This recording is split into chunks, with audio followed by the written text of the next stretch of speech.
In tonight's Tax Insider, the NDAA. President Obama is expected to sign the latest version of the National Defense Authorization Act passed by the Senate today. Now, this is the second go-around for the White House after Obama vetoed the bill in October. Is this new measure a good deal for taxpayers? For insight, we turn to our guest tonight on Capitol Insider, Ryan Alexander, president of the nonpartisan Taxpayers for Common Sense. Ryan, this $607 billion measure is the second version to pass through Congress and make its way to the president's desk. Is it better than the bill that was vetoed last month? You know, it's a lot like the bill that was vetoed last month. There are a lot of similarities. There is $5 billion less in overseas contingency operations account spending, which is kind of the off-budget slush fund. So we're happy to see that. And, you know, of course, we'd like to see all of that spending in the base budget where there's a little more accountability and transparency about what it's really going to. There are a lot of similarities from the bill that got vetoed to this bill, but what's happened in the intervening time is the passage of the bipartisan budget agreements, where we saw both a shift in defense spending and a shift in domestic non-defense spending. So seeing those two changes together is what makes this more attractive for the president to sign, is that Congress has also shown a willingness to increase spending on the non-defense discretionary side. Now, your organization did a breakdown of all the limitations Congress put on the Pentagon in this latest NDAA. Among them, the Defense Department won't be able to retire various aircraft, and officials can't do additional rounds of base closures under BRAC. What do you make of the list?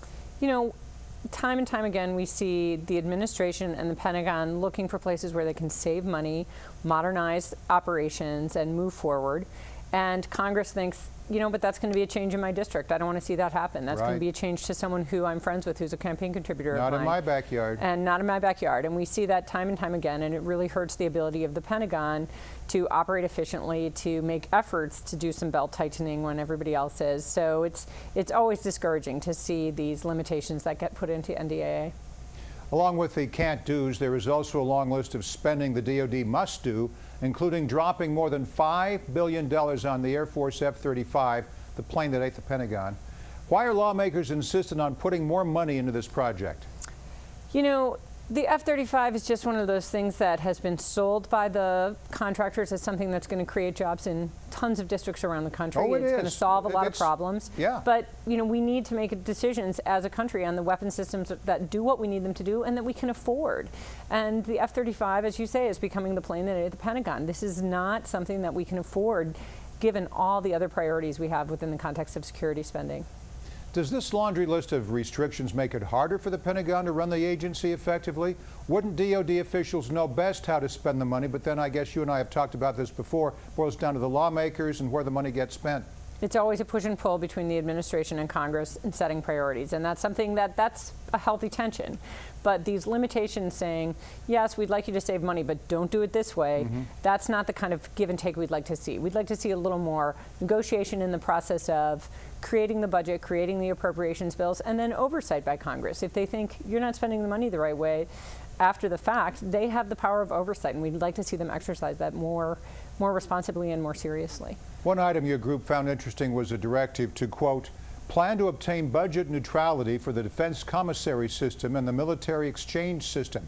What does that mean, Ryan? Well, right now, the commissary and exchange systems allow service members to go purchase consumer goods, food, lots of stuff on base at special stores only available to people in the military at a cost of $1.2 billion to the taxpayers. So essentially, the rest of taxpayers are subsidizing members of the military so that they can buy stuff cheaper.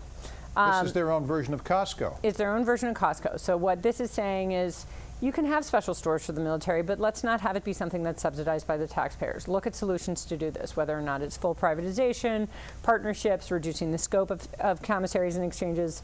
We're happy to see that direction, because this has been one of those things that for a long time we've said, we could save money here. Members of the military can shop like the rest of us. There's a lot of ways to save money as a smart consumer. Any other surprises you found in the NDAA? You know, I think we were pleased to see the commissary provision, and I think the other thing is that it was kind of a pleasant surprise to see that there are some modest reforms to the retirement system. In the past, it was you serve 20 years and you get your full retirement package, and you serve any less than 20 years and you get nothing, and that, you know, is just particularly unfair to enlisted folks, almost, you know, a very small percentage of whom make it to 20 years. So the changes make it reduce the cost, but make it possible for people who are in the service to contribute to the federal thrift system and get a match and have some retirement benefits if they stay for less than 20 years. So we were happy to see that. We're moving into an election year. Congress has fewer work days in 2016.